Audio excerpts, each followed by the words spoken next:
Every family has its stories, its labels, its quiet rankings of who succeeded and who settled. In mine, I was always the one they politely dismissed. My brother Marcus had the career they understood, the house they admired, the wife they praised at every gathering. He was the shining example of what a real adult looked like. I, on the other hand, was the odd one out. The daughter who played on the computer, the one who never quite seemed to measure up. At least that's the story they like to tell. The truth was more complicated. 3 years ago, I started a digital agency from scratch. I worked endless nights, built campaigns that brought real money in, and slowly transformed what they thought was a hobby into a thriving business. Six figures became multiple six figures, clients grew larger, and contracts stacked higher. But I never corrected their assumptions.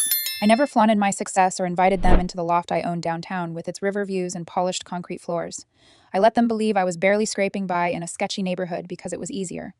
Easier to avoid their expectations, easier to protect my peace. That illusion held until Thanksgiving. That night, over turkey and wine, my mother decided to teach me a lesson. She announced to the table in front of guests that it was embarrassing to have a 29-year-old daughter who couldn't even afford her own rent. She thought she was exposing me. She had no idea that for 3 years I had been secretly covering her $4,800 mortgage payment. Month after month, quietly $172,800 in total. They thought I was the dependent one, but the reality was very different.